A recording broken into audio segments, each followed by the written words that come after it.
From the combined crew of blindandroidusers.com and accessibleandroid.com, it's time for your favorite Android podcast. Kick back now and enjoy another fine episode from these fanboys and gals as they navigate Android from a blindness perspective. And now, here's your crew. Hello, everyone, and welcome to episode 247 of the Blind Android Users Podcast. We're recording today, August 30th, 2025. I'm Warren here in the state of Washington. I'm John in the state of Virginia. Karin in Lebanon. Welcome to episode 247. Coming up in this episode, we have some important guests. We're talking about guests from the Soundscape app, and that's the Scottish Tech Army Group. And then that follows by the unboxing of the Pixel 10 Pro XL. And we close today's episode with a tip of the week where we'll be looking at one of the features of the Pixel 10. Welcome to episode 247. John, let's get started with you. What's going on in Virginia land? It's still pretty good, except for the fact that you have your Pixel and I don't have mine. But other than that, it was a good week. But you and I unboxed it together, right? Well, so I listened. good, I listened right? to you unbox it. I don't know if you read. I don't know if you read the description of the YouTube video, but I said Warren unboxes his brand new phone while John sits there with nothing but a microphone. Oh my God. Oh my God. Yeah, so that just a preview of what's coming up, right? But yeah, it's been good. It's cooling down, so I'm very happy. It feels like fall football season is starting today, college football anyway. So I'm a happy camper. Nice. Karen girl, how about you? What's going on? I'm doing well. Everything is good here. Actually, it was a cool week. And things are going well. What about you? Well, not too much is going on. Actually, we're heating up this week. It's supposed to be up to 90 degrees. However, this is a 4-day weekend. We got Labor Day coming up on Monday. The schools around here closed yesterday. So it's a 4-day weekend. And so just being lazy around the house and all of that. So I'll also be doing some yard work and all of that. Outside of that, nothing else important going on. So, Warren, you never celebrate the international days like other people in the United States? I mean, here, Labor Day is on the 1st of May. That's the May Day, right? Yeah, we don't do that. So what's the Labor Day? Is it the same? Yeah, Labor Day is kind of almost the same in a sense. It's the first Monday of September. So you never have a specific date or a fixed date. You're always talking about first Monday, first Sunday, we are second weird Tuesday. like that. Yeah. Mm-hmm. Yeah, exactly. So I mean, if the first Monday of September is on the 5th of the month, then that's when we have Labor Day. It's because we always want long weekends. Yeah. Right. You don't want it to be on a Wednesday or something. Yeah. Who wants to go to, stay home on Wednesday and then on Thursday you're back at work? That's no bueno, right? That makes sense, by the way. Yeah. See, Americans don't have a lot of vacation. So we try to tailor these things to where if there's one, we want to take a full advantage of it. And that's why the schools say, hey, you know what? Have Friday off as well. You have a 4-day weekend. Well, nobody comes close to Lebanon in vacations because here we have holiday for everything, and we have holidays for Christian celebrations and for Islamic celebrations. All are official holidays, yeah. And other than that, the Labor Day and the Independence Day and whatever you want, you will find it here. I would like to be in a place like that, just have lots of holidays.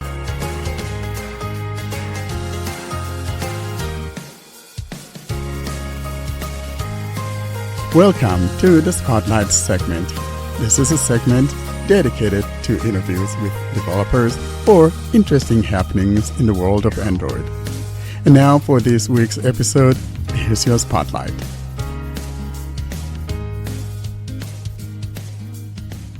We now move on to our spotlight segment, and back in the year of our Lord 1805, there was a company called Microsoft and another one called Apple, and there was a marriage, and there we had something called Soundscape. Well, guys, you got my exaggeration there, but I'm so delighted to welcome wonderful people from Scotland, from the UK, to talk about something we've been talking about here on Android, most especially on our mailing list, on our Telegram groups, and that's the Soundscape for Android. And I can't say exactly how I feel. In other words, I do not have enough words with which to express myself in thanking these guys for making the impossible possible. We have guys from the Soundscape group. I would like them to introduce themselves. Kirsty, we're going to start with you and your team, and introduce us, and then we'll get started about talking about Soundscape. Welcome. Thank you very much. It's lovely to be here. Thank you for inviting us. My name is Kirsty Macintosh, and I am a director of the Scottish Tech Army, which is the organisation that started during the pandemic as a volunteer initiative to help charities and non-profits with their digital challenges during lockdown. But we came across Soundscape, and the organisation, through its amazing volunteers, now has both the iOS version and the Android version. And I'll pass over to Dave. Hi, so I'm Dave Craig. So I'm a somewhat retired software engineer, but I'm spending most of my time working on Soundscape, pretty much for the last year. And I'm based just north of Glasgow, just on the edge of the countryside in Scotland. Tunde. Thank you so much, Dave. My name is Tunde Ojelabe. It's nice meeting everybody here. I'm a volunteer project manager with the Scottish Tech Army. You would typically find me managing and delivering solutions to anybody, anywhere in the world, where they can find meaning and purpose and great joy to use such solutions for their lives. Thank you. I'm based in Scotland as well. Thank you so much, guys. Well, I started with that exaggerated thing that back in the year of our Lord 1805. Now, really, so you guys were not originally, tell me something, were you guys part of Soundscape when Microsoft brought it to the Apple devices? Was that, I don't remember the year. Was it 2017, 2016? Really, I don't even remember when it was. But I know for a while we've been asking for it, and Microsoft has sent actually surveys to our groups, and nothing happened. And then they discontinued it entirely. And I met the lady, one of the ladies who started it. She is doing a PhD last year rather, or late 2023, and she was telling me she was a little bit saddened that they had to, forego the project and all of that, because I was going to give her a bad time as to why they didn't do it for Android. And so, but here you guys are working on something that Microsoft was unable to give us. Talk to us about whether or not you guys were part of that initial thing on iOS or not, and if not, then when did you guys actually feel the need to get it started for Android, something that is just impossibility, Well, that's on me. So we weren't involved in the original project, no. We found out about it as an organization in April 2023. And by that point, the iOS version had been withdrawn from the Apple Store, and that the service that was running was going to be shut down later on in 2023. I'm actually a trustee of a visual impairment charity, and it was somebody in the charity that notified me that they were going to lose the app, and they were really devastated, and they wanted to try to find a way to stop it from being switched off. But I realized that Microsoft had actually made all of that code, 7 years of research and investment. They'd actually made it available under an open source license. So we went and had a look at it, and we actually put a small team from the global consultancy PwC, who were volunteering with us to go and have a look at the open source code and tell us what state it was in and what it would take to make a copy of it and basically, reinstate the app, if you like, so that it was exactly the same as the original version. And from that initial work that PwC did, an amazing group of independent volunteers got together and assembled the iOS version, and we turned ours on, I think, the day that Microsoft turned theirs off. And it was identical to the original app, so that people that were using it, could be confident that it was exactly the same thing. And as far as the Android version is concerned, actually, it was Dave and a couple of other volunteers, a chap called Adam Ward, who had worked on the iOS version for us. And he was going, we need to do this for Android. And in essence, Dave and the team there with Tunde and others they've just quietly got on with it. Warren, they've just done it and just surprised us all actually a few weeks ago by pushing it in live beta into the Play Store. First of all, let's talk about the big elephant in the room, though. Is any of you guys blind? Because that's usually also important. No. No, none of us are visually impaired or blind. Well, I'll be. So, Dave, let's start with you. You're the one of the engineers and all of that. Why did you think that you want to do something for Android, something that people think is an impossibility? Because we hear this cry all the time. Android is so hard to develop for because, we've got several different,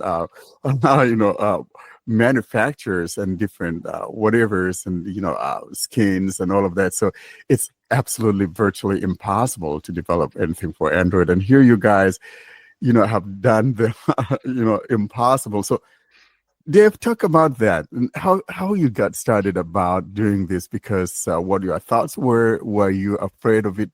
Did you think twice? Maybe I should, maybe I shouldn't. Yeah. So I think ignorance comes into it quite heavily. So my background was, I've been a software engineer for 30 years. I've worked the last 20 years in audio and video, and my whole career was in audio and video products. So I worked in mixing consoles and laterally in digital signage, and so I did a lot of video and audio. And I knew when I retired, I was like, well, I was retired fairly young, and I thought, well, I'm going to still write some software because that's where I can, do something useful. And it just so happened at that time that Soundscape, that the Scottish Tech Army, and I'm in Scotland, and they were doing an open day kind of thing, and I watched that, and they talked about Soundscape on iOS. I thought, oh, that's pretty cool. And then they were like, oh, we're going to do an Android one, and it just so happened that Soundscape has 3D audio, as they call it, in it. And 35 years ago, I did a master's thesis at university on 3D audio. 3D audio was like this weird niche thing for literally 25 years, and then suddenly it's kind of taken off a bit more. So originally, when I was planning on learning some Android apps, so I worked in kind of low-level Linux, and it was for products. So I worked on MP3 players and things without user interfaces. But I was planning on learning some Android because it just seemed like quite a good platform for lots of interesting things. And I was interested in maps as well. So I used to do a lot of orienteering, which is a very niche map-based sport in my youth. It's quite big in the area of Scotland I grew up in.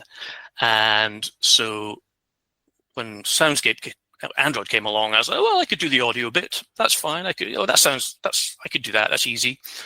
And then slowly I kind of started moving into the mapping stuff because I thought, oh, this is really interesting. And so it was purely, interest. It's an interesting problem.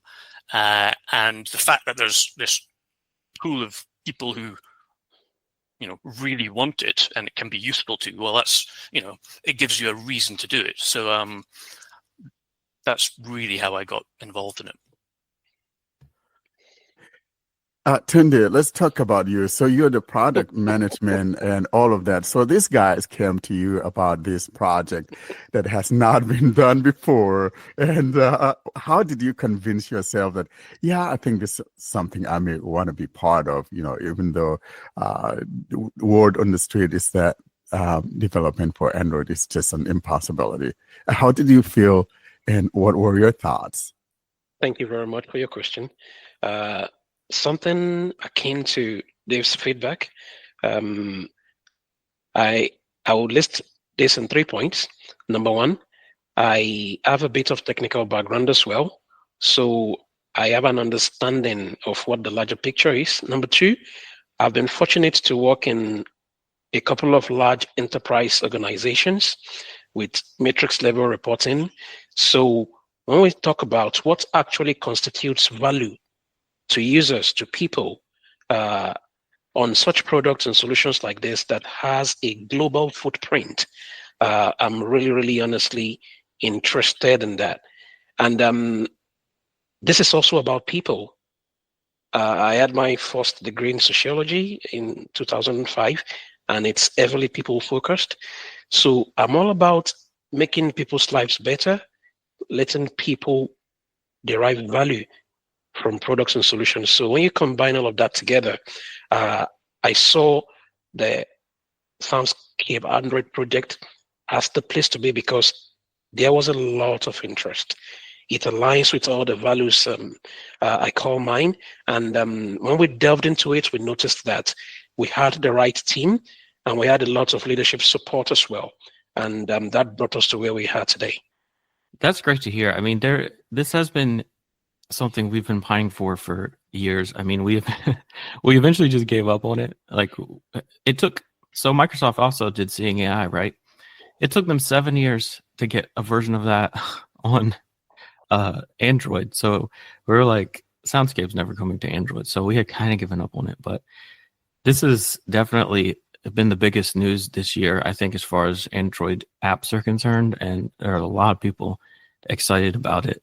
And I'm curious. So this is either for Dave or Tunde, whoever wants to answer. But I'm curious about the technical aspects of developing for Android when it comes to the source code you guys got from the open source project from Microsoft. Was it written in a way that made it easy to port, or was it kind of like you had to start from scratch and do everything over, or was it kind of a mixture of the two?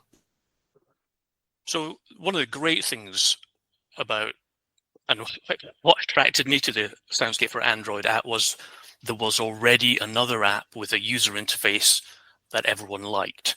And so surely that aspect means, well, you can just copy the user interface. You can, if you do the same things, you'll end up with an Android version that everyone likes. So that's the kind of starting point. But the code is all written in Swift, which is pretty particular to iOS. Now, we did look at whether it was possible to just convert the code over, using AI magic tools and whatever. But basically, it's like, no, you kind of have to start again.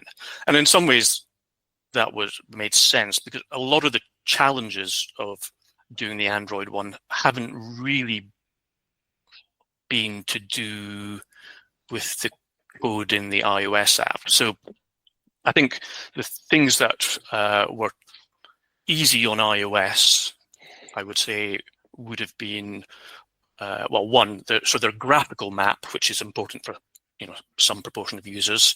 They use Apple Maps, so that's for free. You get that for free. That's great on iOS. The search bar for searching for points of interest, well, that's using Apple Maps, and you get that for free. And then actually the 3D audio on iOS, there's an API that you can put audio, position it around your head, and that's just an API that you call in the code, and so it's quite straightforward. So none of those things are available on Android. And we kind of realized that fairly early on, and in some ways that's what drove us. So we actually, all the code is new. So we've used the beacon sounds, so the sounds are the same. We've used the strings and the translations where possible. So 95% of the text in the app is the same, and that meant we got, I think there's maybe 12 or 15 languages already converted for free. So that was a great start. But all the other code is brand new. And so on the audio side, there was no Android API for doing 3D audio. There is some head tracking stuff in Android and maybe with Pixel Buds, but that was all fairly new, so we haven't supported that yet. And then on the map side, well, we had to generate our own maps and use open source off-the-shelf stuff to show the maps and the graphical UI. And we had to do our own search engine as well. So there's these extra bits that are involved in Android. So the good thing is, if it's like, well, if a user comes and says, oh, we just want it to work like iOS, and to be honest, the request was, oh, we want an Android app and we want it for Soundscape and we want it to work like that one, pointing at the iOS one. And so in some ways that makes, you just go into we could go into the iOS code and, I bought a Mac and I bought an iPhone, which, is against all my previous beliefs. And using the iPhone, so I've been wandering around the streets with the iPhone, trying to understand what it is. I know, it's embarrassing. Trying to get a hang of what it is that the app does, and some of the stuff that you don't get from the code, because I think there's no commit history. So normally if you develop an app, you check in some code and then you'll check in some more code and you'll say, oh, this code adds this feature, and then you'll continue doing that. And in the future, when you've forgotten how it all worked, you go back and you look through it and you go, oh yeah, that's why I did that. But because Microsoft has just kind of dumped it into open source, the answers to the why is the code like that isn't there. So that meant there was a bit more stuff where it's like, well, what we didn't know why some things were the way they are, and because of our lack of experience in, well, I'd never written an Android app, I'd never written a Kotlin app, which is the language it uses. I'd never done any accessibility things other than closed captions.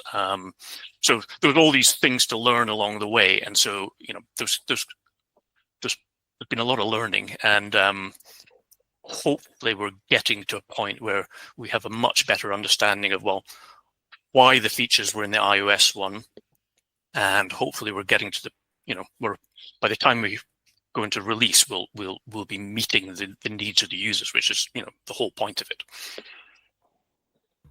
Yeah, that's great. I had a feeling that would be the answer. I mean, it's not, this is a very complicated app, right? It's not a calculator app where you can, stick it into a converter and convert the code, right? Because you're talking with all kinds of parts of the hardware, whether it be the accelerometer or gyroscope, and like you said, 3D audio and all that. But I have a couple more questions. One quick question and then a follow-up to it. First being, you mentioned Apple Maps is what you were not able to use in the Android version, which makes sense. So what are you using? Is it OpenStreetMaps that you're using? Yeah, so we, all of our mapping data is from OpenStreetMap currently. And basically there's a tool that we use, which is awesome, it's called Planetiler, which is an awkward name it looks like Plain Tiler, but it's Planetiler. And basically you can say, okay, I want a map of the world from the current OpenStreetMap data, and you set it off running, and 6 hours later it generates this 145 gigabyte file with a map of the world. And what it's done is it's taken in the OpenStreetMap data and made up a tile for every little segment of the world at 16 different zoom levels. So at zoom level 0, you've got one tile which covers the world, and then at zoom level 15, you've got these little tiles which are about maybe 600 meters across that have every street and every path and whatever was in the OpenStreetMap data. So that's what ends up on the server, and then there's a standard for the graphical map. There's the it's called Map Libra, there was a company called Mapbox, and they were open source, and Map Libra is carried on being the open source bit when they became a company, I think, is the general gist of it. So they do the drawing for the graphical one, and then we've got all our own code, which and this is where we differ quite a lot from the iOS app. So the iOS app had quite a costly server. So Microsoft owned their servers, and they ran it on their own servers, and so they didn't really care how much it cost. In order to make it more cost effective, we use the same data that we use for the drawing the graphical map and the map tiles. We use that to generate our kind of data representation of the world. So, which segments of streets, places on the map, all that sort of stuff. So that you can, inside the app, when the app knows where you are, it can then say what's near you, basically. That's cool. A lot goes into that. I recall hearing, because I did listen to the Double Tap interview. So when you figure out this more efficient way of doing it with Android, you're gonna eventually try to put this also in the iOS version. Is that right? I think that, yeah. I mean, that's the goals are to get the Android version running so that everyone's happy with it and people are using it and it's great. And then at that point, there are a few options for the iOS one. We either take the kind of engine bit that uses the cheap server and much more efficient and put that into the iOS version, or the Android app has been written so that Kotlin, the language it's in, there's a thing called Kotlin multi-platform, and so in theory, and all the experts I've spoken to said, yeah, you can do that in theory. Basically, you can build an iOS version from a lot of the same code. So yeah, it would have different GPS bits, and all the times where it touches hardware, it'll be different. But that's a few years away, I would say. Or I could imagine once we've done the Android one, however long, there might be a year of work to do that. So it's in the future view, but it depends on there might be some volunteers who come in and go, oh, I'd like to do that, in which case we have something that they can use to do that. Yeah, that makes sense. And speaking of down the line, so a lot of people are not happy with OpenStreetMaps in their specific regions. They say the data is not good enough.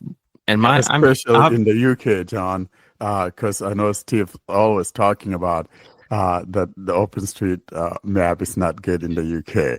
Yeah, all places. So my question is, down the line, would you consider at some point? Now, obviously, Google Maps data or Google Maps is not free, but at some point, would you consider, or do you have to, or is it just not worth doing? You can be honest. Would you consider like adding a paid version? So there's actually a technical issue there where Google Maps doesn't give you the ability to do any of this.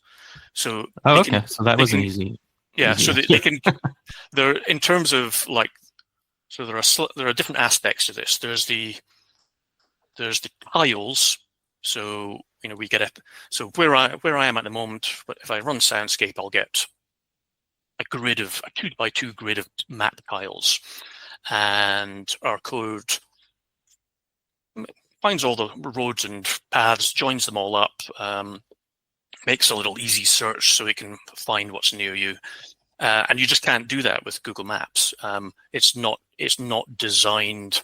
It's designed for, you can search for places and you can get information on places, but you can't do road intersection descriptions. So you can't take the road locations out of the data, as far as I understand. I mean, it's the interesting thing about the tiles, even our tiles. So one of the reasons we have to generate our own tiles is that, so at the audio level, most of our audio is generated from the highest zoom level, because it's basically wanting to know everything that's around you. But map tiles, when they're generated to draw a graphical map. And so the way they work, which I find amazing, is that, well, it just starts drawing. It gets a tile and it's got all these layers, and the background layer might be terrain, and then the next layer might be water, and then there might be a primary road layer, a tertiary road layer, a path layer, and it's just, there may be 100 layers in a map, and it just draws them all one on top of each other. And things like junctions just magically happen. So it's just to do with the order things were drawn in. And so they don't even know about intersections. So there's no concept of an intersection. It's just, they're just drawing lines and dots and polygons. So when we generate the maps, we take some steps to make sure that we can spot intersections, because that's a really important part of what we do. But on Google Maps, it's just, it's doing the same thing. It's just providing this data. But in general, I think in Google Maps, you're using the Google Maps API to draw it. And so everything ends up kind of boxed away. To be honest, Soundscape would be way easier if Microsoft had just add this feature into the Google Maps. I mean, I think that's the thing that they should have done. But they're interested in cars driving places is my view, I think. Yeah. Our view on this has always been that this must be free at the point of use. We have to find a different way of paying for it. Now, Dave's done an amazing job with the team on the Android version, in that they've got it running pretty much about as efficiently as they can. The iOS version needs some work to get it to the same place, but for me, it was extremely important that this was free.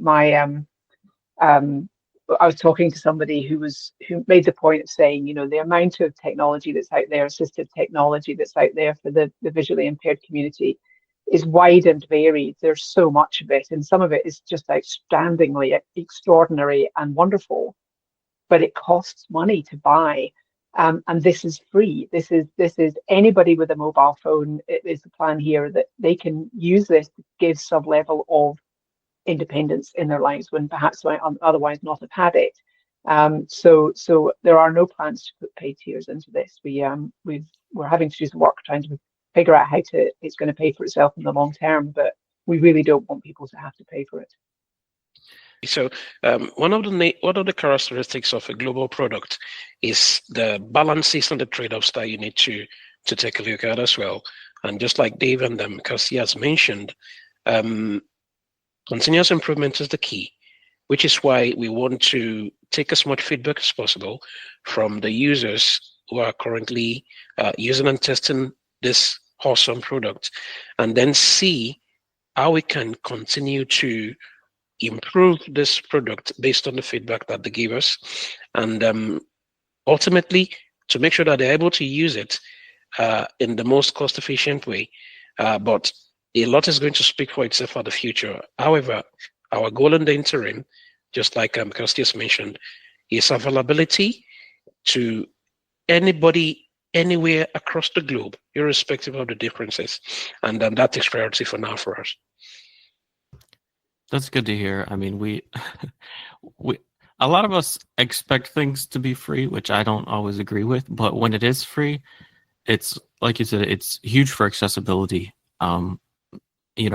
All over the world, a lot of people, can't afford this sort of thing. So it's good to hear that you guys are going to keep it free. I think I made the mistake in assuming that the reason you went with OpenStreetMap rather than Google Maps is because of the cost involved, but to hear that it's a technical limitation, I shouldn't have jumped to that conclusion. Yeah, I mean, there are aspects, there are things that we can improve on. It's interesting, and so I know Steve in the UK had problems certainly in his area with OpenStreetMap. I mean, one of the great things about OpenStreetMap is it just keeps getting better. So it's actually, I mean, the project started in the UK, but it does vary depending where you are, and it's all mapped by volunteers. But one of the cool things about it, and it was certainly a cool thing that Soundscape or iOS made use of, was the fact that if somebody says, well, it's not well mapped in my area, it's actually quite straightforward to get other people to go and fix that.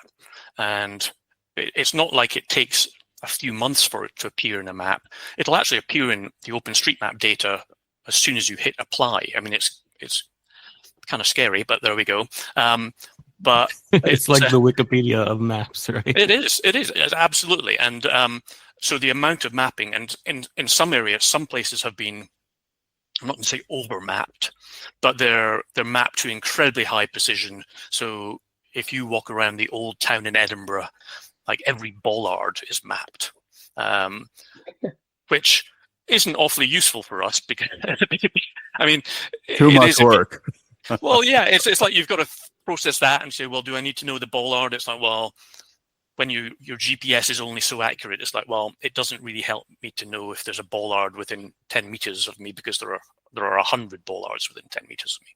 So, but the good thing that is that OpenStreetMap is also growing and improving. And so I know Steve had problems in the past. I would be interested to know whether it is still the same. But I also understand that if you've been bitten by that in the past, it's maybe not so obvious. I mean, how do you, I don't know, you guys would have to tell me, I mean, how do you know if it's changed? Yeah, that's a tricky one. How do you know it's improved? Now, there's something I really want to thank you guys for, most especially knowing that you guys are not blind and yet you are so passionate about this. And something that Tunde said earlier on that really caught my attention, is that it's about people. And, Kirsty, reiterated that. And so I'm so thankful that actually we have people that have this kind of mindset of wanting to help people, because oftentimes it's not easy. Now I'm looking at a lot of things that we have on Android that, subscription based and all of that. And it's oftentimes very difficult for some of our brethren in other parts of the world to be able to get this. But, I think that when it comes to it all, and most people think that the world begins and ends here in the West, then it becomes a problem, because I'm looking at my brethren maybe in the Middle East or Africa, Asia, and all of that. And I was in Africa a little while ago, and, tons and tons of people use the Android phone. And to see that we have something of this nature that they too could use. And to my surprise, Dave, you'd mentioned on our mailing list that actually Cameroon in Africa actually, or a certain place in Cameroon, I don't remember the name of the city you mentioned now, that actually has a lot of things properly mapped. So I was blown away by that. And so I'm really thankful that you guys are mindful of the fact that we have other folks elsewhere outside of our little world here out in the West. And so kudos to you guys. I tip my hat to you guys. Well, that's very kind of you. Thank you very much, Warren. Could I just please give a shout out? There's some other volunteers who aren't on this call who've made a massive contribution to this project. There's only 2 or 3 names. Would it be all right if I just thank them on your podcast as well? Of course. Yeah, absolutely. We want to know, the brands behind all of this and all the contributors and the people that are actually, spending their time, just to make things happen for us. Definitely. Absolutely. Well, I mean, obviously we've got Dave and Tunde on the call today, and Dave's been right there from the very earliest stages of the Android version, and Tunde's been pretty much wrapped up in it for some time now as well. But Adam Ward, as I mentioned earlier, was somebody who actually worked on the reinstating the iOS version. And correct me if I'm wrong, Dave, but in essence he had to teach himself how to code for Android, and he had never used Kotlin before, and he made a massive contribution to this one. We also have and he's down in the southwest of England, and then we had Fanny Demey, who is a wonderful French developer, a chap called Andy Thau, and also Amira Fahem, who were all involved in the project as well. And I just want to extend my thanks to all of them, and Dave and Tunde on this call as well, where, it's incredible what you've done, and you've done it without any need for us to push on or anything like that at all. So we're very grateful to you. Thank you. Thank you. First, thank you very much for your really appreciated word. That's great. And I have a question. It's not specifically about the Soundscapes. It's about the company itself. If I understand correctly, the main focus isn't blind related. So it's a project that's not specifically about blind products. And you ventured into blind specific stuff by developing the Soundscapes, or actually by continuing the development of Soundscapes. So are there any other projects that are like related to app development? Any other interesting projects that you would like to talk about? Thanks for the question, Karine. This organization is actually predominantly about helping nonprofits maximize the systems that they already have, or giving them new technology that will make them more efficient, so they can make the money that they do fundraise go further and improve their reach. So actually, app development is something that, generally speaking, we tend not to get too involved in, because, as Dave has said, he's been working on this for a year. And for many of our volunteers, it's a heck of a commitment to ask them to give to a project. So there's not a massive amount of app development out there, but there is a little bit. It's not specifically related to the visually impaired world at all. We're very, very open to requests and asks, and where need is identified, that's effectively what we're here for. So if we can find a way to fill a gap that's not being filled elsewhere, then we will certainly attempt to do it. We do have to be careful about the sustainability of developing some of these things. We've had to work very, very hard to keep Soundscape, online, if you like, and funded properly. And we're still doing a lot of work in that area. We're absolutely committed to keeping the lights on, and we don't want to find ourselves in a situation again where Soundscape could be switched off the way it was potentially going to be switched off in 2023. So we need to be very careful that we're not building tools because it's fun to build them, without actually having a commitment to how that's actually going to get paid for in the longer term. But yeah, we're open to ideas. I mean, we've done very simple things as well. We built an Alexa skill for a visual impairment charity in the northeast of England, effectively, that puts their podcast and their newsletter, into an Alexa skill so that people could access it from home. So we're open to any and all requests. If we can't help, we do try to kind of pass on those requests to those who might be able to support them instead. Thank you very much. That's really interesting. Just my last question: if people want to support the organization, do you have a page for donation? This is going to sound ridiculous, but no, we don't. But if they want to contact us at scottishtecharmy.org, then I'm very happy to have a conversation about that. We are doing some hard work around how we do this for the very long term. But if anybody feels overwhelmingly that they want to donate, then if they can contact us through the page on scottishtecharmy.org, and we can have a conversation about that. Thank you, Karen.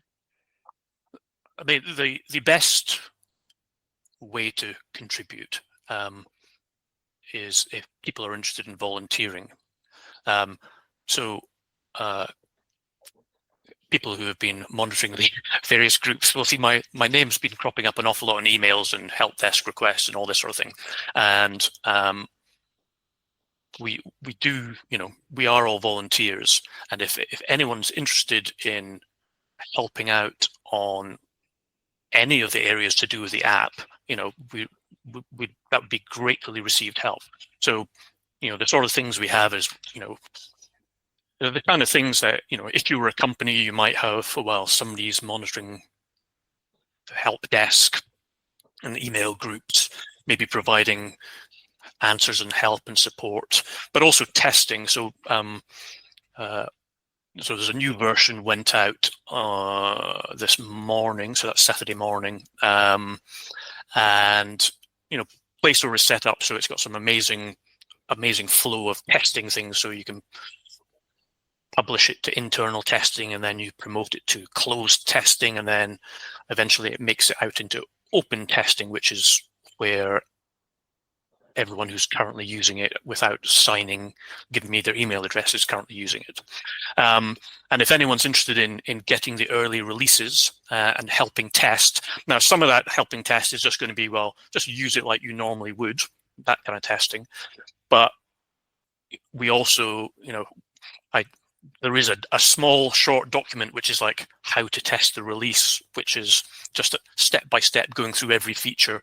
It maybe takes 10 minutes, but if somebody doing that on a phone that isn't my phone, is maybe running in Arabic, is maybe side-loaded with the variety of screen readers or text-to-speech engines, that's really useful stuff. And that's, if anyone's interested in helping with that, definitely get in touch with Scottish Tech Army via the help desk. So I think that's support Android. I should have written this down. Kirsty, can you come to his salvation? Yes, I can. I can. Maybe just to add a bit to that. It's just to add a bit of flesh to what they was talking about in terms of the product service management for this particular product. We have categories like testing, like Dave was mentioning, and of course, categories like the monitoring of the feedback. As we all know, when it was a 20-user community, the level of I need help will be different from when it's going to be a 1,000-user community. And definitely we need more people to be able to, or more volunteers to take a look at assigned tickets and stuff. We are also talking about help in terms of translation into the different languages, because I can confidently tell you that we had a request to translate to about 6 or 5 languages in a fortnight, and we are still doing that, and we do that through Weblate. And the good thing is that we are properly documented for most of these processes to be able to get to where we need to be. So in terms of the life cycle for product service management, anybody who is interested can definitely get in touch and go through a simple process and then join the community to help and assist us to achieve these things. Thanks. Thank you, Tunde. The email address is soundscapeandroid@scottishtecharmy.support. Thank you. Now let's talk about something, because we've been talking about Soundscape. I know we're kind of taking a lot of your time here, guys. Dinner time out there, Dave and Tunde and Kirsty. However, you guys have volunteered to forego dinner for tonight. So let's talk a little bit. Let's talk about the app itself. Someone is hearing us talking about Soundscape now, wondering what in the world is Soundscape. How about one of you, or all three of you, if you will, tell us what it is. It's not necessarily like an app that gives you like a turn-by-turn instruction, does it? However, it tells you the streets that you come across. So, for example, I live here in the city of Maxi, and thanks, Dave, for looking me up in Maxi. Now, for example, so I want to go to my post office, and I first, though, have to know how to get there, right? I know it's going to give me the beacon, but it's not going to tell me what streets to go on, right? Am I getting that correct? So you guys talk about that and explain to people what Soundscape is all about when it comes to navigation. I mean, for me, it does what I've always wanted. I just want to wander around town, but know where I'm, the streets that I'm coming up across. That's what I want. I call it the get to know my city kind of mode, and that's what I've been wanting for, looking for rather, and to see that, I'm excited. I'll have a go at that. So yeah, So I use it for getting to know my city as well. So there are kind of two aspects to it. There's the audio beacons, which is one aspect, and then there's the describing your environment, which is the second one. So, and you can use them both, or some people use maybe just the audio beacons. So I'll talk about the audio beacons first. So in the app, you can set up markers at different locations, and then you can string those markers together into a route, which you can then play back. And when you play back a route, it starts with the first marker in the route, and it starts playing a sound that on the headphones you're listening on sounds like it's coming from the direction of that location. I've got to refine how I describe that, but If anybody, this might help describe it. If anybody has played an accessible video game, like for example, The Last of Us, a lot of times what they do is they use audio cues to let the player know, okay, now you need to go in this direction. And that's why it's very important to use headphones for these games, because it literally sounds like you're following the sound of something. So, if it's stronger in your left ear than it is in your right ear, then you need to turn a little bit left and start heading that direction. So, sorry to interrupt there, but no, a lot of our that's listeners much- might be familiar with that. So That's I just much wanted to better. put that out there. Yeah. So as you start walking, so if you're holding the phone in your hand, then it uses the direction the phone is pointing. But you can just put the phone in your bag, and then as you walk, it figures out which way you're walking really quickly, the direction you're walking, and then the marker you'll hear the marker from where it is. So it's kind of like if I put the marker at the end of my street, it's kind of like having someone at the end of my street shouting at me the whole time in a quite nice, pleasant background way. And so you can, as you change direction, as you cross the road, as you go around a corner, you'll hear the beacons kind of move to your left and to your right. And as you get close to it, and when you arrive at it, if it's in a route, then it'll then move to the next marker. So the idea is that that aspect just helps give you some confidence about the direction you're going in relative to a beacon. Some people use it where they don't do a route, and then they're at a location and they know they want to get back to it, so they can start an audio beacon at their current location, and then they can move around, and they can always know which direction to go to get back to their beacon. So that's the kind of audio beacon side of things. And there are different sounds you can get for the audio beacons, and some of them are just kind of little, every 5-6 seconds, a little beep. And they sound different when you're facing them. So as well as sounding in your left or right, if you're facing them directly, they have a little more sparkle to them. So it just helps you determine. But it is very video game-like. Yeah, absolutely, John. So the other aspect is the describing your surroundings, which, so that's just as you come up to a road intersection, it'll, coming up to maybe 15 yards ahead, it'll describe the intersection, what road's to the left, if the road continues ahead, and that gives you, an idea of where you are. And then points of interest, which kind of vary. Points of interest vary from being, a post box or a transit stop, like a bus stop, or it could be a church or a school or shops, anything that's mapped in OpenStreetMaps. And basically, as you get close to them, if it's a really big thing, so this is all from the iOS Soundscape. If it's a church, it'll start calling them out from further away, because it's like, if you're a seeing person and you're walking around, you use landmarks to navigate, and you see the church, further away, whereas the post box you have to be a bit closer to. So it'll call it out from the direction. So it'll describe what it is. So it'll say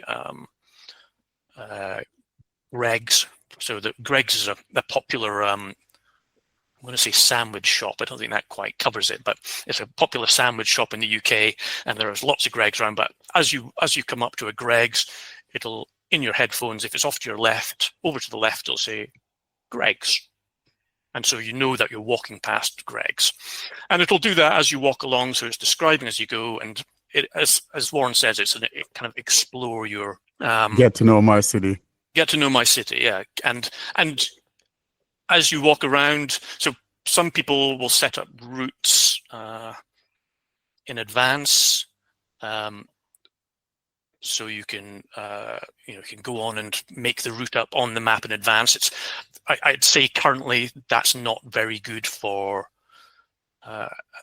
we've got a little bit of work to improve that. If you're fully blind, then it's probably not as easy to do because it's quite it's map related.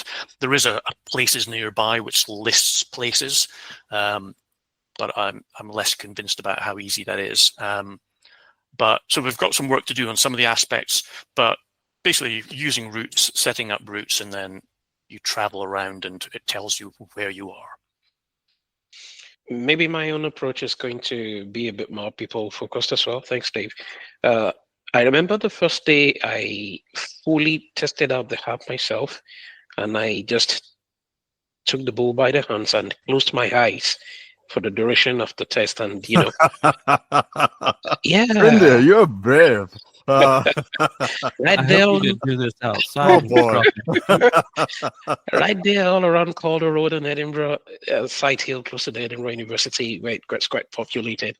And my own simple definition would be whether you're a fully visually impaired person who is already using Soundscape, or you are a user about to start testing and using it.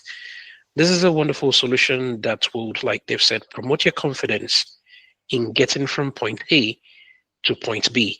And to add a bit of icing to the cake, would let you know the points of interest along the way, would let you know where you are in relation to the data that you've been able to work with on your hardware at that point in time. And the definition of getting things done is different for different people. But for the typical visually impaired person who is on whatever level of spectrum, this is a solution to assist in getting things done. Just from a people perspective, you want to be included in everything the regular person does. And this is one of the tools that can promote that confidence in helping you to be more included, in helping you to take that extra step to get things done, whatever your plan is to do for the day. And I remember when we first started the discussion, you mentioned you just want to wander around the city. That is something that may not look important to the other average ordinary user, but it's a priority for you. And this is what Soundscape is about. Understanding the requirements of the people involved, carefully translating those requirements into usable solutions and products to let them get things done. Thank you. Yeah, that's a good point, because as blind people, exploring a city is something we never thought we'd enjoy, right? We're just like, we want to figure out how to get where we're supposed to get or how to get home, right? But now we have a tool that lets us do what everybody else does. If we want to, we can just go outside and walk down the street and find out what's there, which is, you've given us something that we haven't had in the past.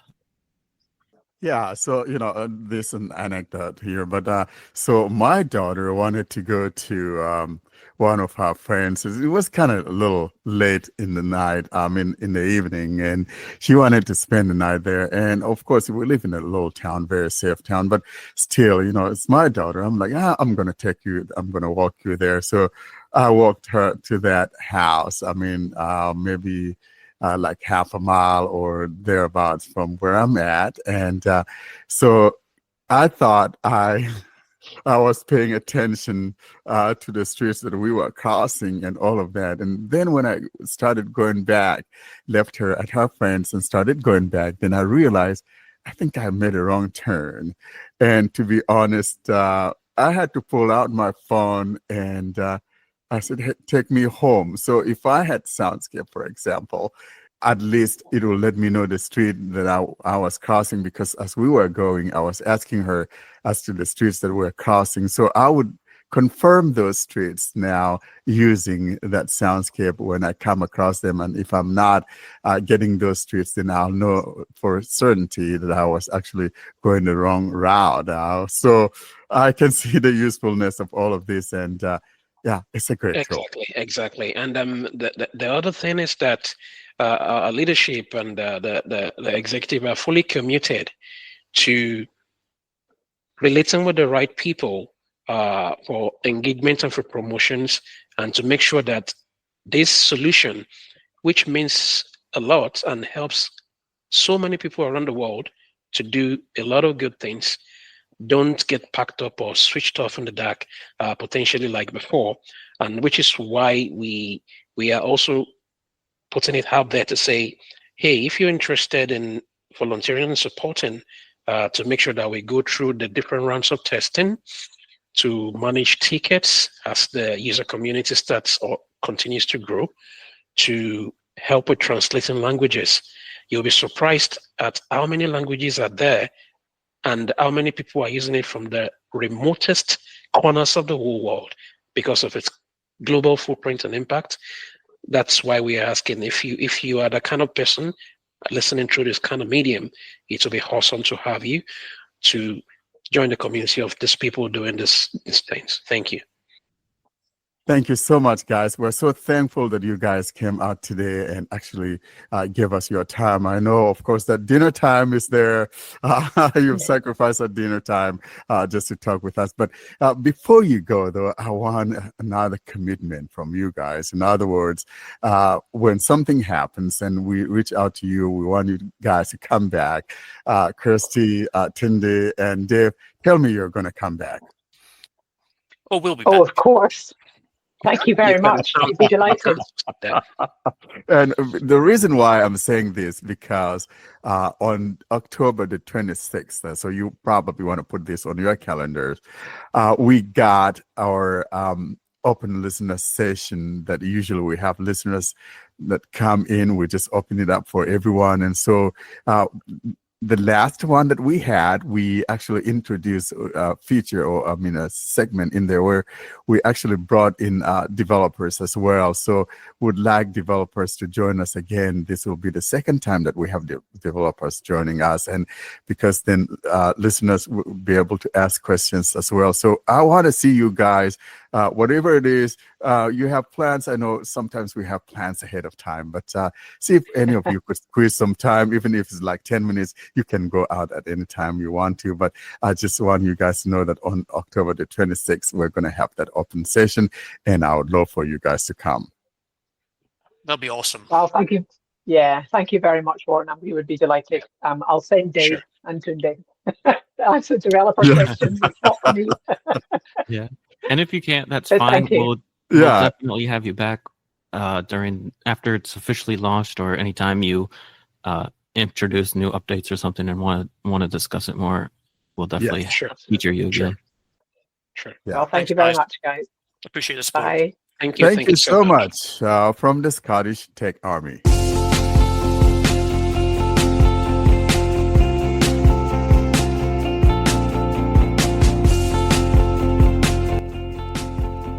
And now the unboxing segment. This is a segment dedicated to the unboxings of phones, tablets, watches, or any hardware device having to do with Android. And now, here's this episode's unboxing.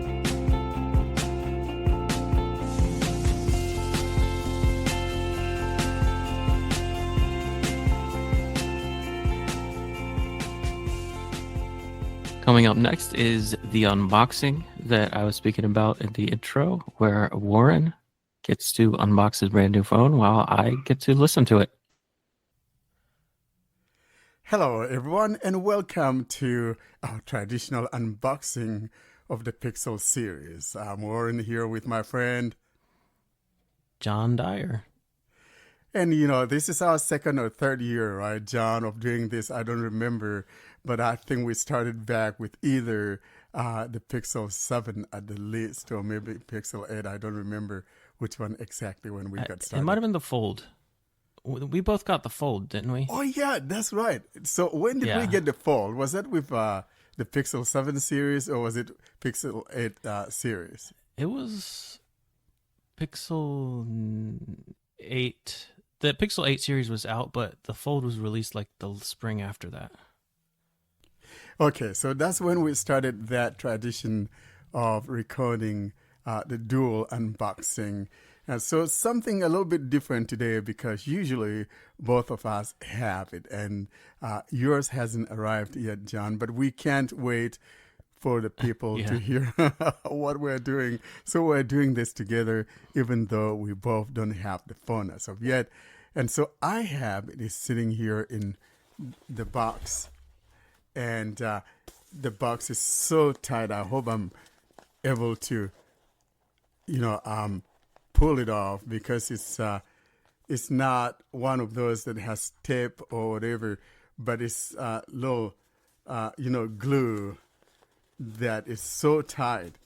And I think I'm just going to tear the box on whatever. Yeah. What's your suggestion, John? I'm just rip it open. You're talking about the packaging, right? Yes. The shipping, just rip it open. Yeah. It is so... You're not returning it. Destroy the box. No, I'm not.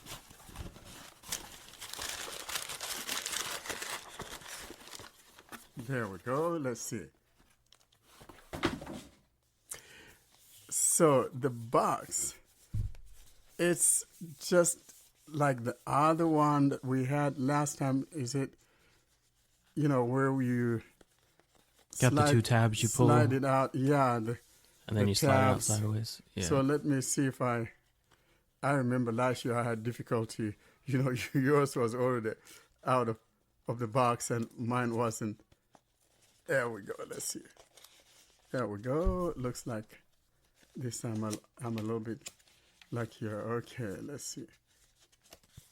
I'm pulling it out.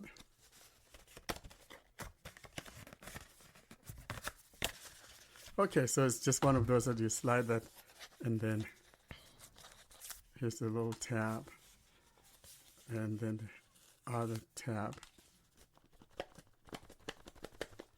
I'm trying to shake it to make it come out. I hope I don't drop it there. There we go.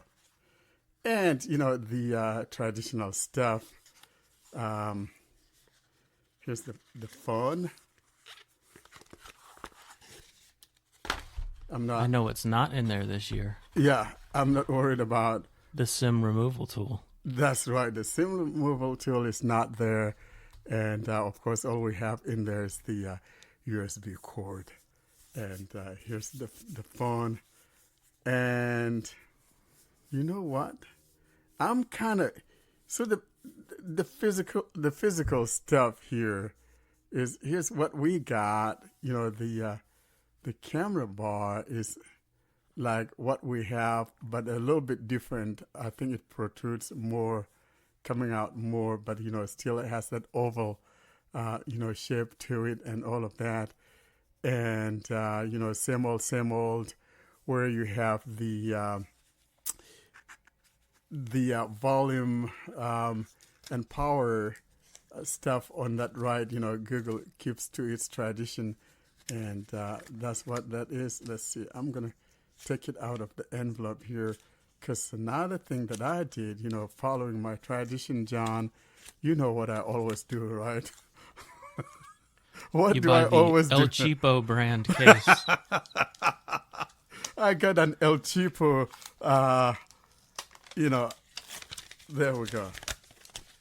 An El Cheapo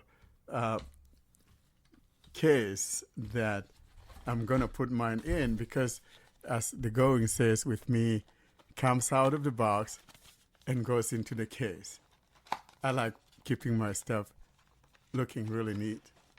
So I'm going to get the case out. I guess this time around we don't have to describe to the users which hole is the microphone and which hole is the SIM tray. Exactly. Because there is no SIM tray. There's no SIM tray.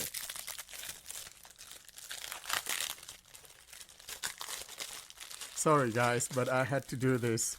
It's a tradition that I never break. He doesn't trust himself. No, I don't, because I could be a klux. Just kidding. But I just like my things looking neat. So here's the tempered glass. And I'm going to take it out of the little sleeve here. Okay. And I always find that tab, and that little tab that pulls off the adhesive is always that part that goes to the top. So You're doing the tempered glass now, too? I always have tempered Well, glass. I guess if you're going to register your fingerprint, you may as well. I always do. I had always. So, okay, let's see. I'm going to take off. There we go. So I'm going to try to put it on. I've become such a pro at putting on these things. It's not even funny. There we go. Yeah, this is live, no edits. No, there's no edits here. And I got it on, and now I'm going to put it in the case. There we go. Whoa. There. So the case I got has a slider in the back to cover the camera as well. So now, John, like we indicated, we're not going to talk too much about anything about the SIM card, because at least here in the States, it doesn't have it. But if you're elsewhere, the SIM card, I believe, is on the top, because the bottom now you've got dual speakers in place of that SIM card that used to be there. And frankly, Google could have just put the SIM card on the side or whatever, or on the top. Do you really have dual speakers at the bottom? Yeah. Or is one of those a microphone? No, it has dual speakers at the bottom. I think we'll have to test this. Yeah, so we're testing it. So I'm gonna turn it on. I think Pixel's been known for having a microphone that looks like a speaker That's right. in the past. So I just turned it on, and I felt the vibration. And of course, John, you know what? We always want to wait for that, what we refer to as the heartbeat, right? Until I feel that heartbeat before you enable that accessibility. And sometimes people are not that patient enough. So right now, I still haven't felt the heartbeat. So I'm not going to try to enable the accessibility. So when you get yours, guys, always, there we go. Now I feel the heartbeat. So now I'm going to hold down the 2 volume keys until I hear it tell me. Release the volume keys. To turn on talkback, press and Okay. hold both volume keys And again now for 3 I'm going to seconds. hold them down again. Talkback on. Welcome to Talkback. I'm going to Welcome to turn up the Talk- volume a little Welcome bit. to Talkback, page 1 of 5. Talkback provides spoken feedback so that you can use your finished tutorial, finished reviewing, finish, but allow Android accessibility suite to send you. Don't allow. You know me. Welcome to your. And so Pixel. right now, First, I'm just going to install. skip Button. through the setting up Double tap to process, activate. guys. You don't even allow Get started. notifications Button. from TalkBack? Double No, tap I to don't. activate. Oh my. You are serious about this no notification rule. I'm of yours. horrible when it comes to notifications. You know me, John. I don't like notifications. I don't know why. I just never like those things except for my messages and my phone calls. Everything else, no need. So I'm just going to skip through. Settings. English. 3 of 8. In list. 8 items. Of course, so, Double tap to activate. if you want something else, for example, you tap Settings. and you see. Choose a region. The region you choose affects how your device displays time, dates, So we temperature. got, Search regions. Suggested. Heading. here's my, Australia. Canada. India. United Kingdom. United States. 8 Yeah. of over 100. Double tap to Over activate. 100. Device Yeah. setup. Setup using another device. Heading. Out of list. So we come to the setup now, and the setup using another device. To copy settings, accounts, and more from another phone or tablet, keep it nearby and unlocked.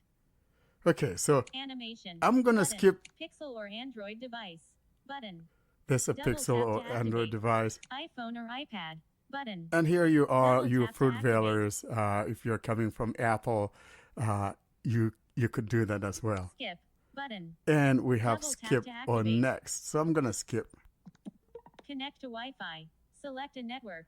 One of And you know four. what? I'm going to Input. skip 4 all of items. this Skip. since it's Button. not that Out of very list. important at the bottom Double left. tap. SIM manager. Checking network info. Heading. Now, John, this is a thing we've always talked about, right? And most especially now that, it, doesn't have, at least here in the States, doesn't have that SIM slot. SIM I know we've Connect beaten to this to mobile death network. Heading. because the implementation or how the SIM card management, the eSIM card management is implemented, I think there's a lot left to be desired that is not quite in there. Yeah. So, It's not as seamless as the carriers want you to think it is. no, it's not. And, it would be nice if, so you get yours from the region that you're in, or, it's a world phone, right? So these things are not going to take too much room. Just put them in there and let us choose from the carriers. So I'm going to say Skip. skip. Button. Skip setting up a SIM. If you skip this step, you won't be connected to a mobile network until you set up a SIM in settings. Yeah. Cancel. Skip. List. PIN must be at least 4 digits, but a 6-digit PIN is recommended for added security. PIN Okay. area. I think I'm Set going to PIN. skip the, Back. No screen Button. lock. 1. No, Bullet. you're skipping List. everything. yeah. 9. Whoa. 6. What? 9. Let, Next. let me delete. Delete. There Bullet we go. delete. Delete. There we go. So, Editing. Skip. Keyboard hidden. Skip setup for pin fingerprint face. Cancel. Skip. Google services. Google services. More. and I have Button. to agree to that. So I'm going to scroll down and Accept. tap on accept. Settings. Limited warranty. To view your limited warranty, select the So country everything where is you the bought same. this See, device. that's why Next. I'm just going to go to next. Additional legal Yeah. terms. And I'm going to go to next. I accept. Personal safety. Get peace of mind. Heading. More. Button. I'm going to scroll to the bottom. Next. Getting your phone ready. Heading. Swipe to navigate. Heading. And of course, I don't want to go through the tutorial. Skip. Button. I'm going to skip. Finish setting up your device. Copy data from another device. Device unlocked. All There we double go. Tap to activate. So I just Home. swiped up At a glance. now, View. and Double now tap and hold to launch I am apps. on the home screen. So what, Hey, are you ready for a features should we- surprise, Warren? huh? Are you ready for a surprise? Yeah. Bring up Gemini and watch it say microphone in use. Doggone you. But it's not connected to any Wi-Fi though, remember? Oh, yeah. Yeah. It won't. So it's not going to, I could connect it to Wi-Fi. Screen off. Let me connect it to 5:42 Wi-Fi. PM. Let's do that, Home. John, At a- because I think that's important, right? Internet. Yeah, well, just 36%. Display open a brightness. recording app Slider. or something. Isn't there a Swipe Pixel up recorder? or Yeah, swipe there down. should be. Open settings.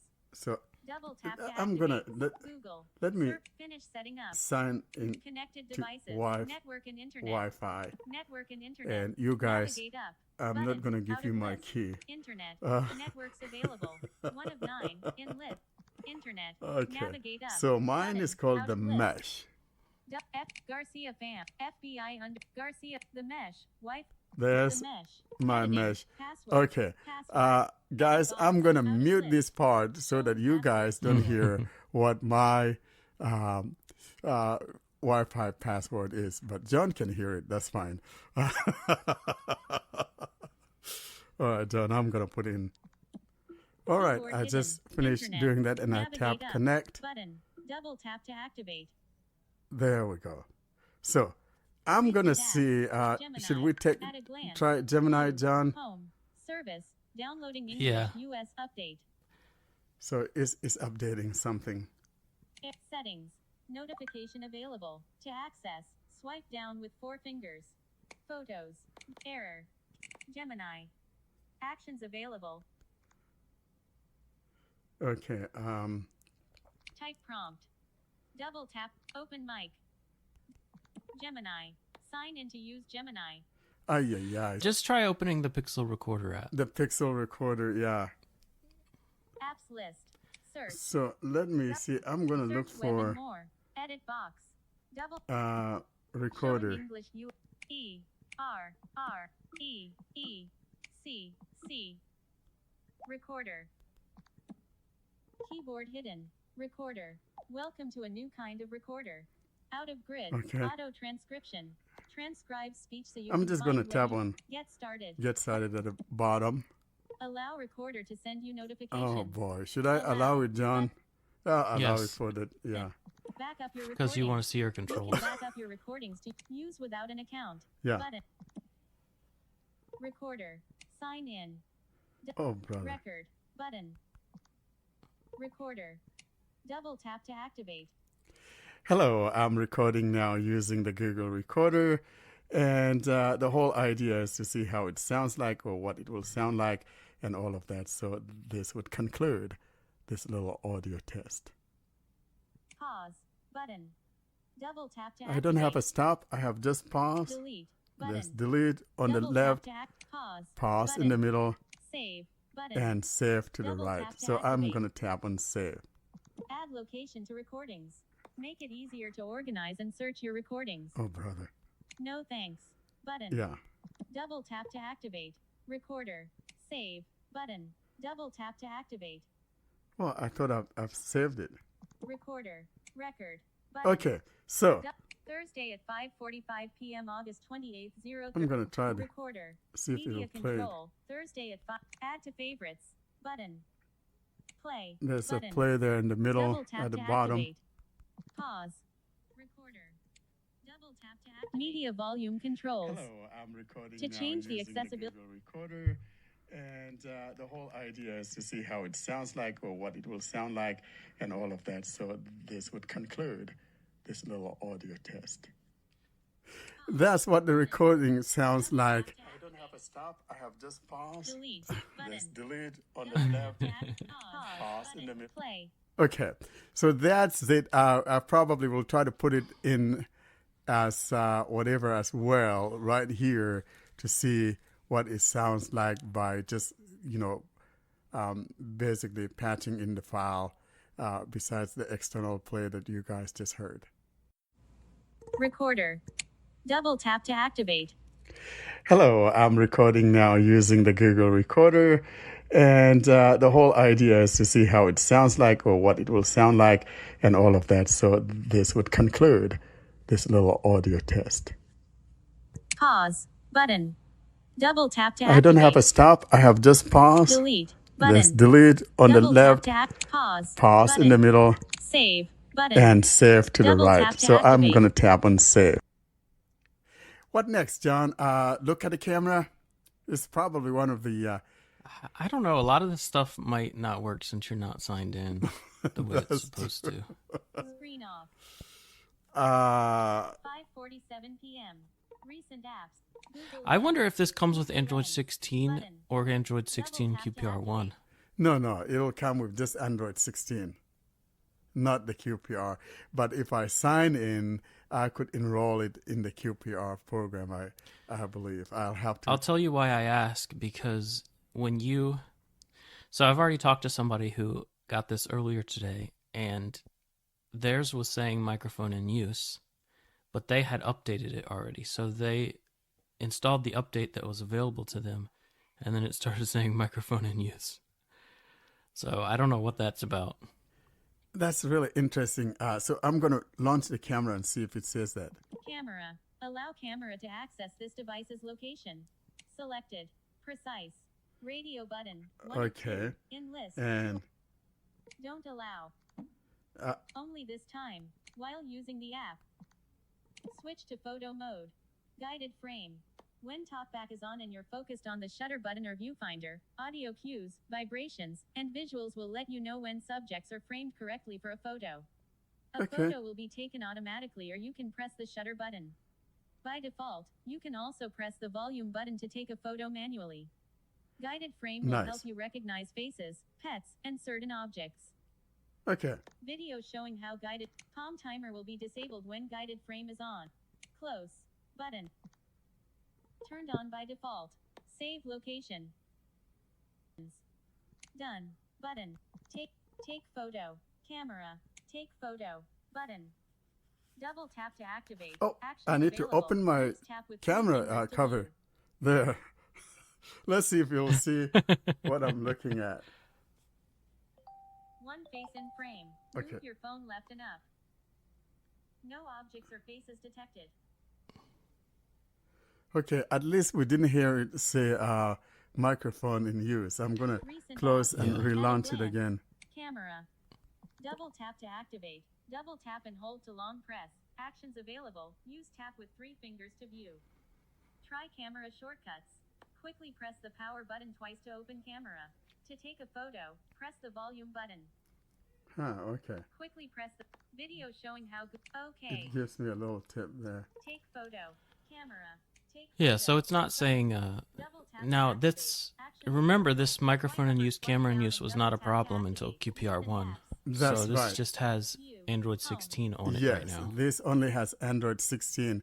So I think if that happens, if I probably update it, if I update it and enroll it, though, it should get the latest QPR, not QPR1, which is QPR 2.1 that fixed that problem. If you're in the beta. Yeah. Yeah.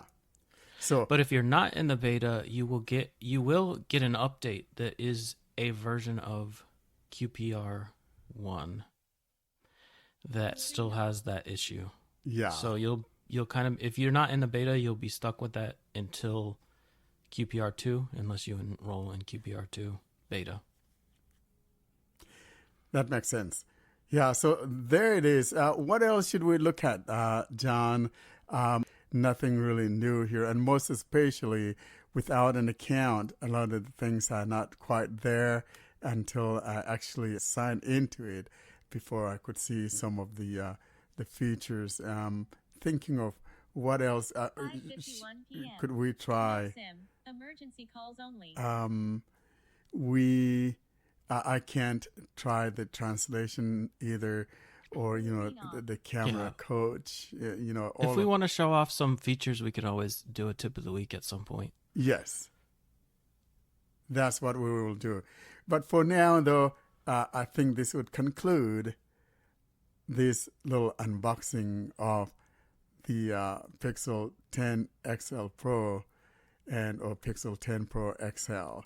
And frankly, it feels just the same like my other, Pixel 9. I didn't try to put my Pixel 9 in this case to see what will happen, but yeah, it's a good thing. I really like it. John, what comments do you have about this? What are your thoughts? Just that I'm a little bit jealous right now that I'm sitting here without a new phone. Oh, boy. I'm not That I'm boy. not a I'm not a Pixel fan, but I do get jealous easily. So But yours is coming sometime next week. yeah, hopefully Though. we'll So see. you make sure you let me know when you get it. Because All right. and you also got the Pro this year. Last year you got the regular 9. Yeah, I got the right? Pro XL. Yeah. But this time you got the Pro XL because, to be honest, I kind of like the sound on the Pro XL.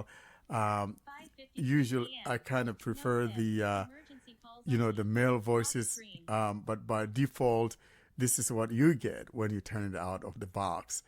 You're going to Screen get that pretty girl talking to you, and that's what you'll get. Mm-hmm. Yeah. Well, John, let's say goodbye to the nice people. Like Ed says, nice people, we want to say thank you for listening to us. And guys, subscribe to our channel if you like what we're doing. John? Thanks for listening. Well, thanks, John. I know it was such a hard thing for you, but you know what? I'll do that with you, with your Samsung devices as well. I know I'm not going to be having it in my hand, but just that moral support. You and I need to be doing these things. And so next time when you have that Samsung device, you're going to be holding get it. a Samsung device again. We'll see. I don't know. And I'll I'm be not here. quite where Korean is, but I am kind of getting fed up with them a little bit. Don't pull a Karen. So I'll definitely be with you, whether you get a Samsung device or another OnePlus or something else. But I know I wouldn't have it in hand, but at least we'll be there together. So how is your Pixel treating you? Did you get it set up? All your updates? Are you in the beta? Are you running it stable? What are you doing? So I got everything set up. I am not in the beta because if you get a brand new Pixel, for example, you're not going to see it appear in the list of devices that you can opt into the Android beta because it needs another Oh, so it's update. not eligible yet. Yeah, Okay. it's not eligible for that yet. So right now it's running the stable version of Android 16, and of course, after you and I finished unboxing it, and then I put in my account and all of that, then it got a little update. I don't know what that was for, but it's just a security patch that it got, and so that's what it has. But it must be running some version of QPR1, right? Because it has the new material.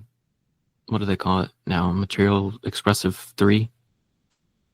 Yeah, no, it's not running any QPR because when you look at it, when you're running a QPR, it will say you're running a beta. This one is not. Well, it's not a beta because you're not in the beta program, but it's got to have QPR1 on there, right? Like Yeah, it should have the feature first drop, I guess we would call it. QPR, but the first one is not going to be dropping as a feature drop till September, right? That's when. Yeah, but I that's think also for this has a everyone. version of it because they advertise like the Material Expressive, and I've been getting voice messages from a friend who's running it, and it says microphone in use. So that makes me think it does have a version of QPR1. I mean, it's not in the beta, but 64%. So here's mine. Let's look at it. Let's go look at Lock the screen. the about Wait, here. Open settings. I hope Quick can you settings. guys hear Set notifications. my phone though? Storage 17% used. Let's see. Battery 50. System languages. About phone. Pixel 10 Pro XL 18 of 28. Yeah, About phone. so Navigator. it's SIM status. SIM slot 2. Model. Pixel 10 Pro XL. EID. SIM. where's the IMEI SIM. Android version here? IMEI SIM. Android version 16 18 of 27. Showing Android I version. tap on it. Google Play System Update, June 1st. Android Security Update, August 5th, 2025, 2 of 6. Yeah, so see, Google Play System Update, June 1st, 2025, 3 of 6. Baseband version, G50. yeah. So no, it doesn't. So if I try to do, let's say I go to, let's try it. Let's go to Open Keep Notes. Open Keep Notes. Okay. Notes. So I'm gonna try to, do Cancel. a Button. voice dictation. Continue. But Let's see. notifications are blocked. Still using the wrong. Create a note. Button. Out of. There we Close. go. New text note. But. Note open. Note. Showing English. US. WERTY. Editing. Note. So now I'm gonna try the microphone and see what happens. Use voice typing. Hello, this is doing a testing on my Pixel 10. Navigate up title. No title. Hello. Editing. Hello. This is doing a test. Yeah, so it's not Edit saying box. camera in use. You know how that was, John. Everything was like that with that QPR. Was it QPR1 we got or QPR2? So this one hasn't gotten the QPR yet. It's going to be September. But before that, though, I would, enroll mine. I don't know why it's not doing it for you, but friend of the podcast, Joe Hodge, I've been talking to him about his brand new Pixel, and every time he leaves a voice message, it says microphone in use. So it's behaving differently on his for some reason. Let me go try something like that. Maybe because let me turn off that do not disturb. Turn off do not disturb. I've turned off do not disturb for you. Okay. Home. Open Keep Notes. Okay, still there. It would have said it there if Use it was going voice to say typing. it, right? Window. Here we go. Here we go. Are you talking? Yes, I am. Navigate up title. No title. Yeah, Okay. it's definitely not doing it for you. It's Voice not typing doing it stop. for me, but let's try Telegram. Folder. Shopping. It was doing it in Messaging. Telegram, right? More items. It was doing it even in Yeah, messages. it was. Messages. Let's see. I'm Messages. just gonna find some message at random here. Gary and Marco. just, oh, here's Gary- Gary. RCS message. I'm gonna- RCS message. Use voice typing. Hello, Gary. This is just a test. Let me know when you get this message. Send. Cleared text. Voice typing stopped. Message sent. Yeah, so it's not doing it for me. I don't know. Maybe it just doesn't like Haj. Haj, if you are listening, maybe you didn't pay your dues. That's why. He and his Pixel have a very on again, off again type of relationship. So it wouldn't surprise me if it's just trying to annoy him. But gosh, that would be so annoying.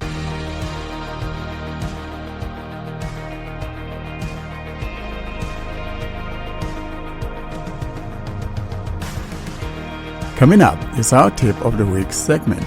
This is a segment where we show you a trick or two on how to use a certain feature on your phone or in a given app. If you have a tip that you would like to share with our listeners, feel free to send us such a tip to contact us at blindandroidusers.com. And now for this week's episode, here's your tip of the week.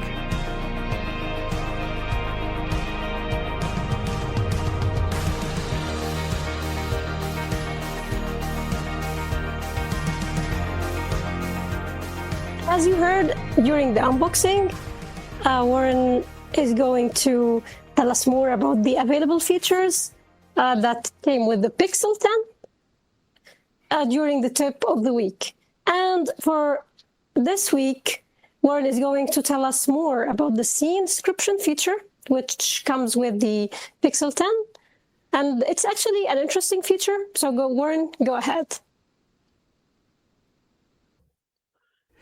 Hi, Warren here for Blind Android Users Podcast, and as we continue with our Tip of the Week series, I do want to mention here in passing that for the next few weeks we'll be doing a miniaturized series on the new features found on the Pixel 10 series. Thus, for episode 247 Tip of the Week, I'll be doing a feature called the Scene Detection found in the Pixel 10 series. Thus, instead of doing a full-blown review on the Pixel 10 series, we'll be bringing you these marginalized features found in the Pixel 10 series.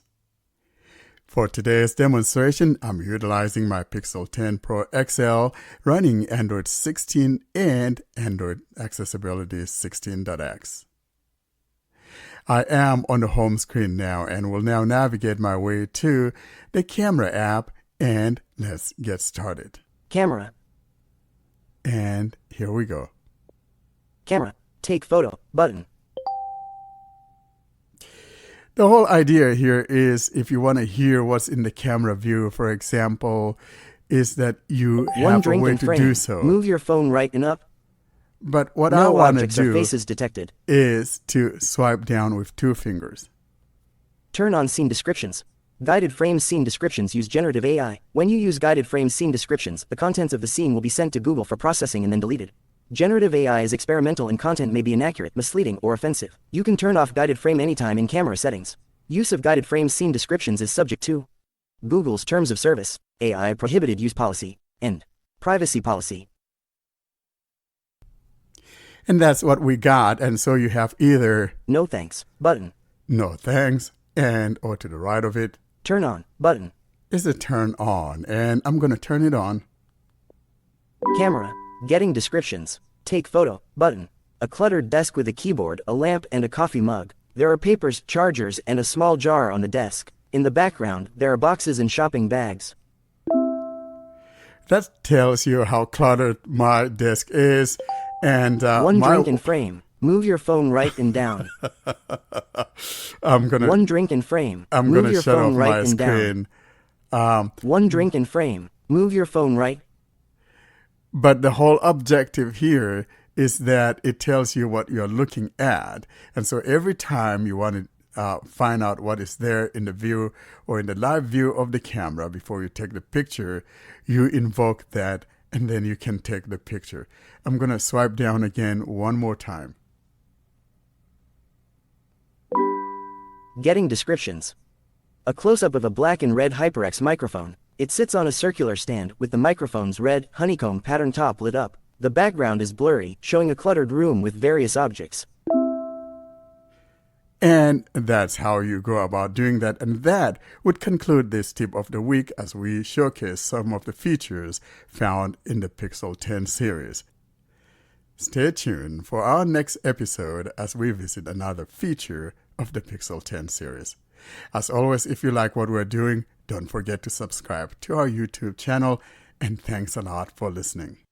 Thanks for that, Warren. I wanted to ask you something about this feature. So I noticed you bought one of those paranoid cases we talked about during the unboxing, where it actually has a cover that'll cover your lens so that, Google or whoever can't spy on you when you don't want them to. Does this, if you have that lens closed and you do the scene description, does it say to you, your lens cover is closed, dummy?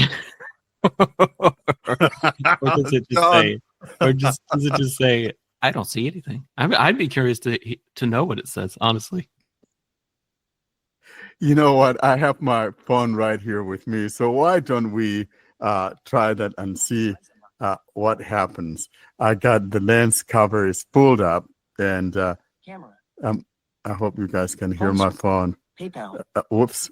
What am I doing? Keyboard. I hit PayPal Camera. instead of camera. So Take photo. Keyboard hidden. see. Getting descriptions. The image is a blurry gradient of dark greens and grays. The colors blend seamlessly, lacking distinct shapes or defined areas. The overall impression is of a muted, indistinct visual space. So basically, in other what is words, going on, because it's lens seeing the cover, the yeah. cover is gray, or whatever. It's kind of grayish looking color. It would probably say something similar if you had it sitting on a desk or something like that, too. Yeah, exactly. So that's what happened. So that would let me know, hey, dummy, open up your camera lens, because I'm not seeing anything. It's just seeing my, lens cover. Or you could send feedback to Google telling them that the feature is not working. I should be able to have a third eye that goes through that lens cover and be able to see the outside world.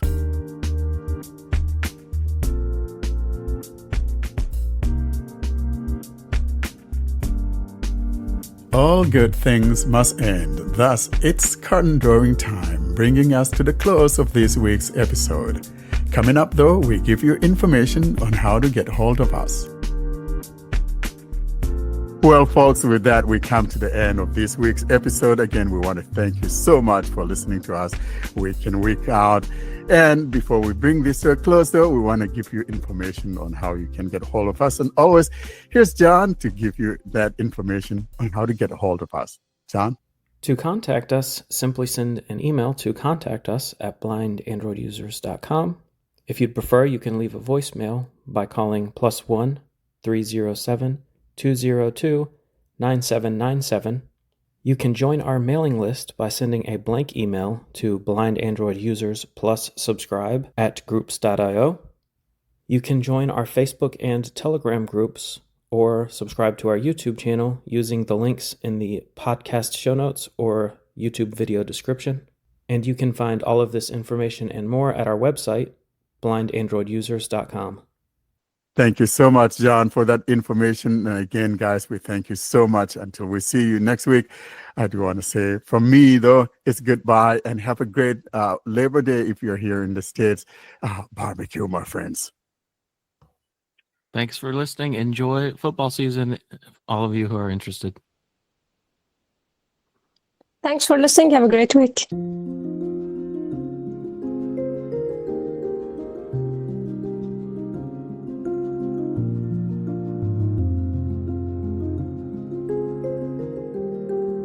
Thanks for listening to another episode of the Blind Android Users Podcast. Until we see you next week, don't forget to leave us your comments and suggestions via our email contact or using any of our social media sites.